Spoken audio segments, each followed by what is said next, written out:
So I guess I would say that if we want a better future for all, we have to put people before profit. Hi, I'm Joelle Alexandria, your host for Future for Us podcast, where I discuss social and environmental journalism. Today, I will be talking with Nick De Carlo, co-founder of Seniors for Climate Action. In part 2 of this discussion, I will talk with him about third locations or common spaces that provide youth with social enrichment and fulfilling developmental experiences. Or well, not just youth. Both of our experiences from the September 16th, 2023 climate strike and how to use voting to create sustainable political structures. Very open-ended. Let's hear what he has to say. Welcome to part 2. Yeah, and something that I wanted to talk about is the link between environmentalism and capitalism, because I notice more that like people are looking towards like socialist ideologies or even communist ideologies to be like, hey, we need to like be unified in this. But at the same time, you can't really force it that way because it's brought on so many problems in history. So I was wondering if you would like to, you personally, not your organization, but you would like to like talk about what do you think about that?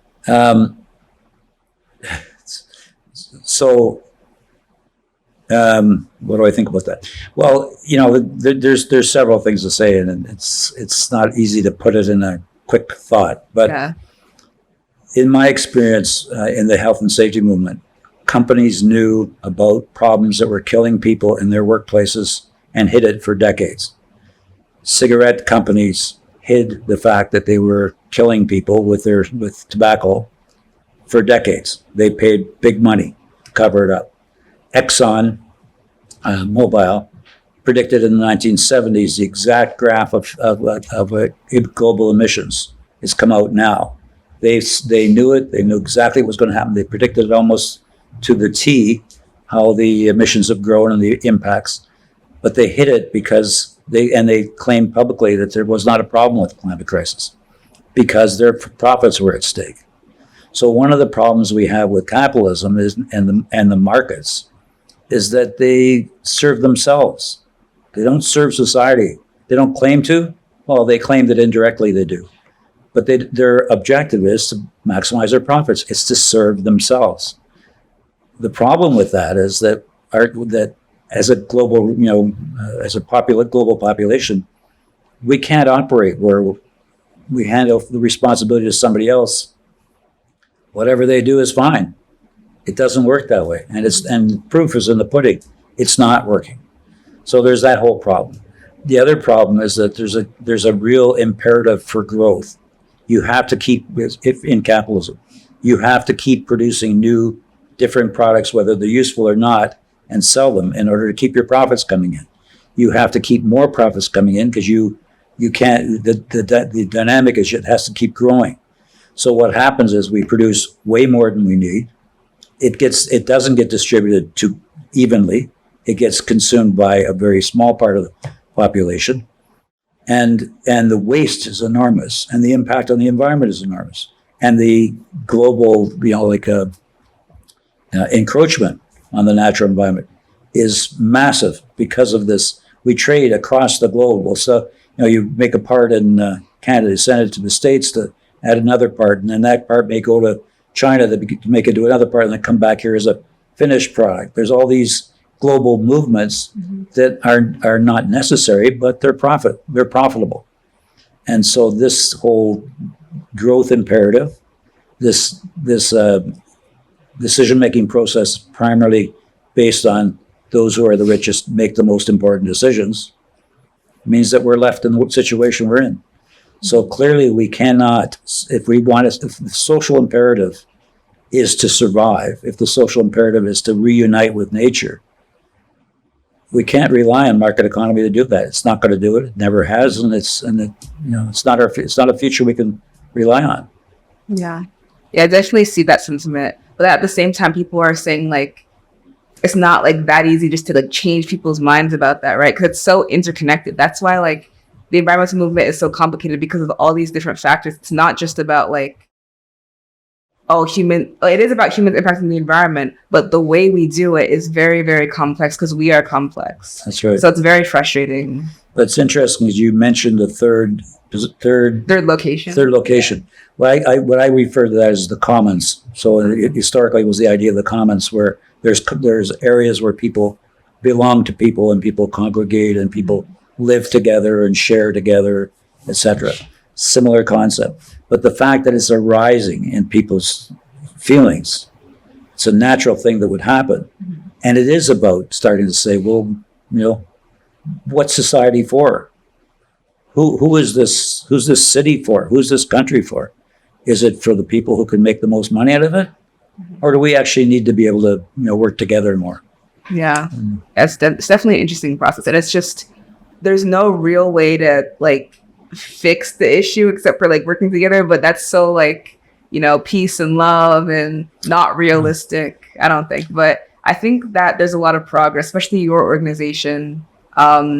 And we saw a lot of people at the climate strikes in September 16th, because that's how I first met you. I was walking around trying to interview people from your organization, but then you turned my attention to yourself because that's where the media was promoted to ask you questions, right? So what was something that you really liked about the climate strikes on September 16th? So that was, I don't know if you were, in 2019, there were demonstrations around the world in September in response to Greta Thunberg. She actually initiated a global movement, single-handedly almost. I mean, not other people joined her. It's why it happened. But in the period of the COVID, a lot of that organization and initiative broke down, and because people were isolated, students weren't at school, etc.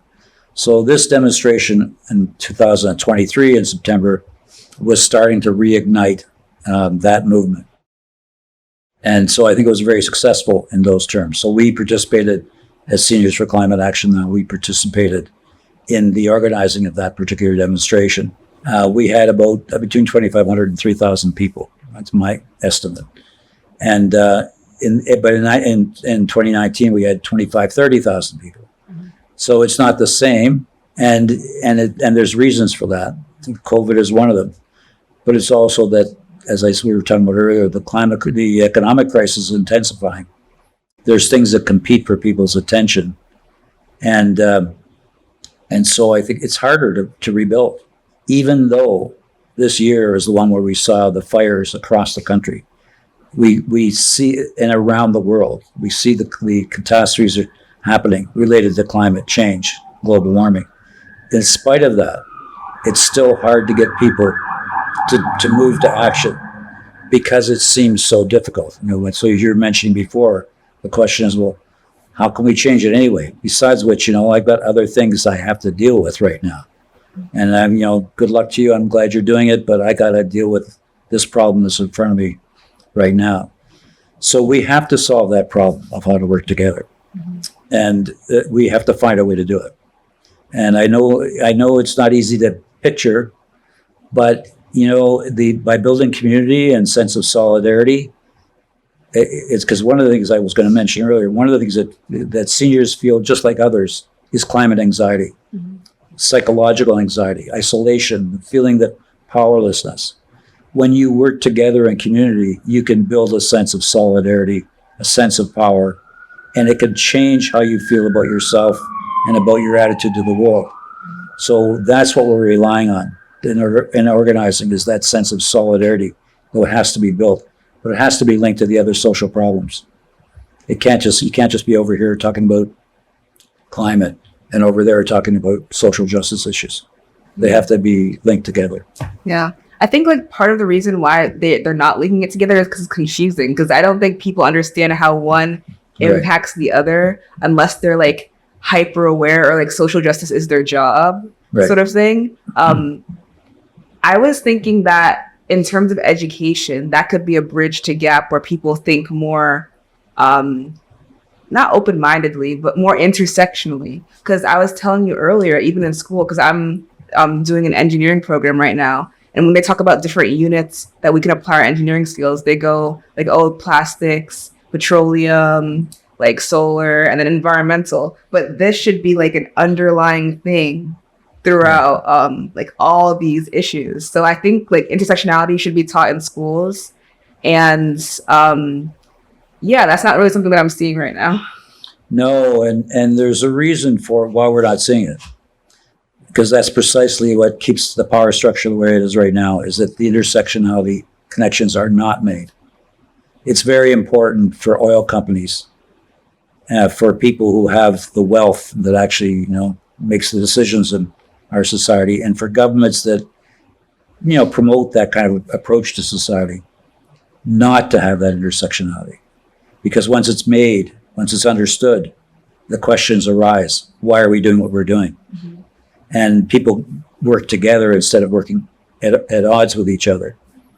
So it's not taught in the schools. Mm-hmm. That's why. I mean, I know that some may sound a bit dramatic, but I think that's essentially what the situation is. Yeah, so about the climate strikes, and there was a brief break, not a break, but a physical social distancing that didn't allow people to mobilize and come together. So how is your organization Seniors for Climate Action mobilizing after the pandemic and new strategies implemented? Yeah, so we're grappling with that problem. So when we first started out, it was right in the middle of COVID, 2021, January.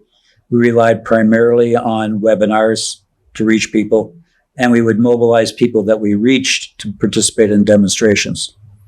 What we're trying to do is move beyond that to grassroots, to community-based organizing, to actually dealing with the problems that people face in day-to-day sense. Because if we don't build that kind of base, it's very hard to maintain momentum and grow. And we think that we're discussing within the organization now about how does one build a sense of community. How does one build a sense of solidarity? What motivates people? I think we agree that action. That if you're feeling helpless, taking action helps to overcome that. Mm-hmm. So we agree to that, and we're discussing about, on the other hand, what's the links to that we can make. So let's take an example: organizing among seniors in a community. If it is indeed the case that seniors are going to suffer the effects of climate crisis more dramatically. And it is a case of seniors have a lot of climate anxiety. So if we organize around some of the issues about adaptation, I mean measures we take now to protect ourselves. In the case of seniors, it might be developing cooling centers, might be developing situations to deal with power disruptions, where if there's power disruptions, the community is organized to check in on seniors who live alone and see if they're okay or not. For people who need medical attention, etc.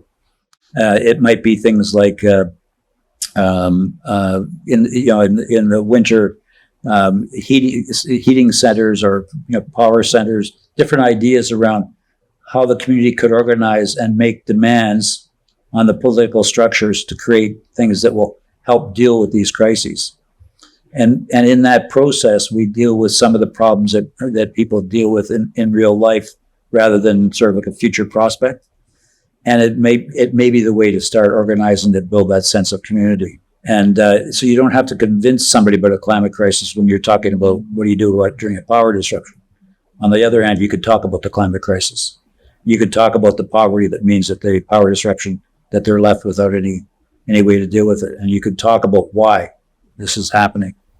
So we're transitioning, I think, in that discussion about how to be more than organizing around, some general kind of campaigns like the RBC campaign or the, webinars that talk about the climate crisis and what's causing it, et cetera, to on the ground, grassroots, organizing in communities, among seniors in particular, bringing them into the movement, but alongside other people who are doing the same thing. Okay. I also want to clarify for the audience that RBC is World Bank of Canada, but I'll put that in the beginning when we first talk about it. Okay. Do that. Yeah, and it's interesting because when you mention making sure that the community checks in on seniors and all the impacts of climate change that are affecting them, making sure that there's a system to support them, it reminds me of treating the symptom versus treating the problem, right? Because when you do grassroots like this, like even food poverty, like when you go to homeless shelters and give out food, it's like you're treating the symptom instead of treating the actual problem of food poverty in places like Scarborough, or even right here in Toronto, where people can't get access to food because they have to go to a grocery store that's not in their neighborhood, rather than like doing a community farm or like a community-based initiative. So I think that's very interesting. And you hear about that in health too, where it's like, instead of eating healthy, they treat the symptom instead of like feeding your body good stuff. It's absolutely important, absolutely critical to get to the root of the problem. Absolutely. I totally agree. Yeah. So another thing I wanted to talk about was, you spoke about like, you know, making sure there's actual action. But nowadays you'd hear mostly in terms of voting, around voting season, you'll hear more of the campaign directed towards youth and being like, oh, get out and vote, because they're the population that's not voting enough. So would you say that when you were like younger and like your early 20s, were you seeing like other young people vote, or was it more of like you're trying to get your life together and you don't have time to vote, like much how we talked about before, where it's like you don't have time to think about all these other things? It's interesting because I grew up in the 60s at a time when there was there was a whole part of youth that were involved in challenging around war, challenging around racism, challenging around women's role in society. And so there was a very powerful youth movement that wasn't about voting. It was about direct action, building political pressure around those issues. And I don't know for sure if more youth voted back in those days than now, but they may well have. But I didn't grow up in that milieu. I grew up in a milieu of protest, of challenging.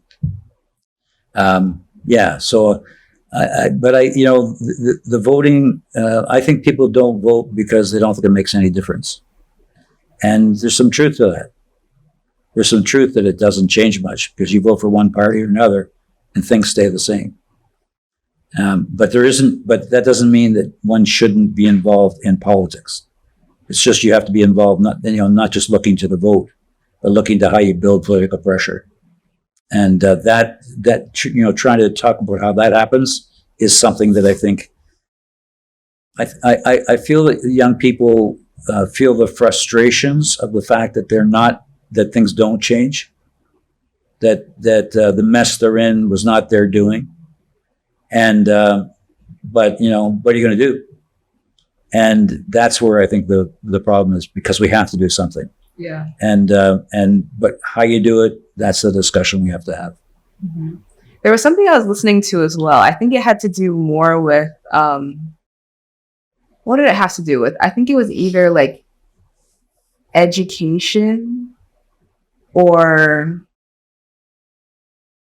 like capitalism. There was like an argument where they were saying that, I know this is like so vague, but like something that it reminded me of is that like people were just letting it happen. Like, so they were seeing, oh, this is a problem, but it's like not my problem. So I'll just go ahead and do the right thing while everyone else does the wrong thing. But it's okay because like there are people like me doing the right thing, but not like directly getting involved. Mm-hmm. Like, if you know what I'm saying? Like, yeah, even, I guess like, because this is an environmental podcast. So like, I guess I'll just put it in terms of environmentalism, where people are like, oh yeah, I'll reduce, reuse, and recycle, and I'll like vote for this and I'll vote for that. It doesn't matter if anybody else isn't, just because I'm doing the right thing. There are people like me, but they're not like spreading that message to anybody else. It's almost like they're selfish with it a little bit. Mm-hmm. I wonder if that's part of individualism too, where people are like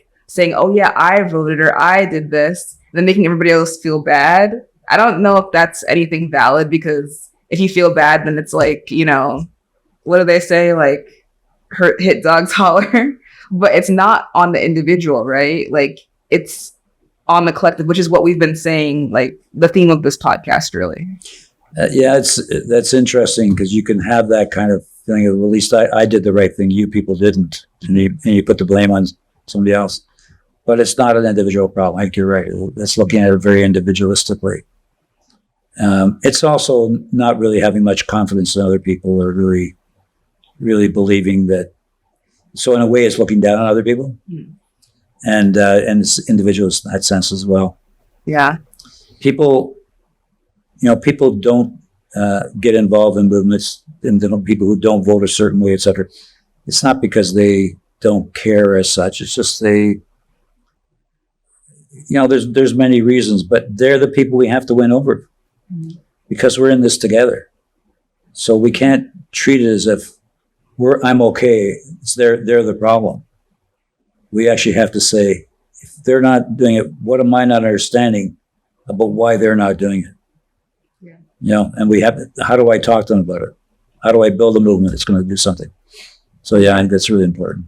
Yeah, I think the communication part is how we can build community, because it's like there's a difference between wanting it and actually finding it with each other, and having conversations like this is definitely really helpful. And what I was saying, when the camera stops rolling, is that I guess this podcast is mostly Gen Z just because I'm Gen Z and my audience is mostly my friends and family. Sure. But when I do bring people on, I like to get arranged because there's so much we can learn from each other, and it's not just one generation having to fix it all in community. It's we all have to be in community, not just the generations with each other, but every single person.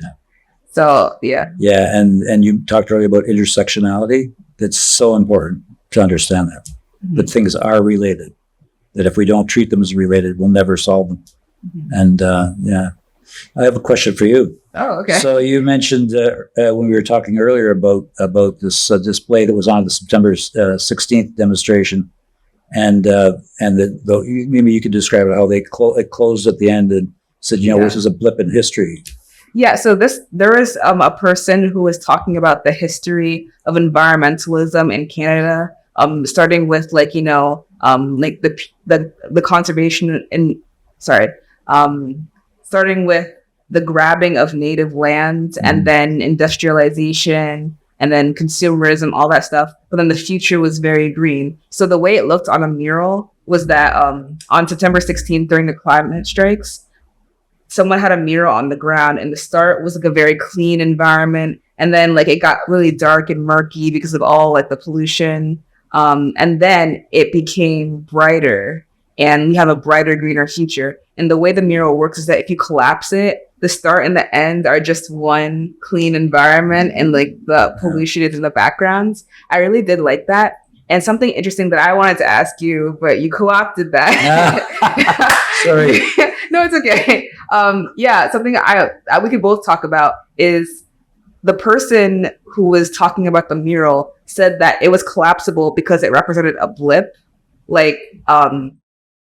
A blip, I guess, is not expendable, but it's an event that is impactful, but only in a certain season of time, and then we can get back to normal or get back to the way it was. So he was saying it was collapsible to represent that blip because that's only about 200 to 300 years, and we've been humans on this earth for way longer than that. So I really admired how he was speaking optimistically, saying, "Oh, this is only a blip in time. If we fix it now, we'll be able to create a greener future." I think it's very optimistic. I don't think it's realistic, but I definitely liked it. Yeah. No, and actually it's a very good image. The thing I just wanted for me, because that has to be what it is. We do have to close it. The thing I want to stress is the urgency, because it's possible that we won't close it. And so, and we're getting very close to tipping points, and may have passed some already, where let's say, for example, the melting of ice in the Antarctic and the Arctic. Ice reflects heat back into space. Once it melts, the heat is absorbed by the oceans. It's absorbed by the oceans. It creates more powerful storms, but it means that heat is kept in the globe, and it intensifies global warming. The intensification of global warming then melts more ice, and then it has other effects. So that's one of the tipping points, is around the amount of ice that exists in the North and South Poles. Once you pass a certain point, it just keeps growing and developing. Even if we stop producing greenhouse gases, there are other things that will keep the warming trend going. Another example is the in the north where there's musk cake, and as it thaws, it releases methane. Methane is much more powerful greenhouse gas than carbon dioxide. Something I've heard different numbers, but something like 60 or 80 times more powerful. Once you start releasing that, that'll warm the climate. Warming the climate will mean more melting of the musk cake. So we're in a period of time where we actually are threatening our very relationship. I mean, maybe even our existence. So it's really urgent. So that image of bringing it together, we have to do that quick. We really have to do that quick, and it's not going to be easy, especially when we have wars happening internationally where people aren't cooperating. Especially when people have other problems and they don't see the connection to the climate crisis. So I just wanted to me, I agree with you about the optimism of it. I'm also very sober about what it's going to take, and it has to happen soon. Yeah. So yes, as we're closing the show, I also wanted to ask you one more question. Thank you so much for being a part of this episode. It's really great just to have community support on this, and I really do appreciate that. Thank you. I really enjoyed the conversation. Okay, yeah. So I'm going to say this is my last question, but I'm going to also check after I ask. Yeah, no problem. So my last question is, given this is kind of a Gen Z audience, what's something that you want to make sure that's known to the people listening to this episode? I guess I would say that all social changes happen because people have organized, and youth have always played a very critical role. Youth are always at the forefront of those movements, and so it's possible. And we're, I mean, I don't want to say depending because that's not the right word. I think that it's important that youth know that there are those of us who are with them, and we recognize as well as they do, and we're with them. The potential is there. When you organize, you can change the world. Youth can do it. They don't have to do it alone, and they shouldn't think of themselves as being alone. But it can be done. Well, that's well said. Thank you. So I guess I would say that if we want a better future for all, we have to put people before profit. Thank you. Only then can we create a future for us. Thank you very much. I really appreciate it. Can I shake your hands? Thank you. Thank you. Okay. I love having conversations like these. Nick De Carlo has been such a fun person to talk to. As you have known, if you were paying attention to this episode, we met during the climate strike, September 16th, 2023, organized by Fridays for Future. And I got his contact info and a couple others from the event, so stay tuned for more potential interviews from them. Thank you to the University of Toronto Environmental Resource Network and the Michelle Jeans Foundation for sponsoring. And they helped me with studio bookings with the Black Space Studios in Toronto and allowed me to have a brilliant editor to make my vision come to life.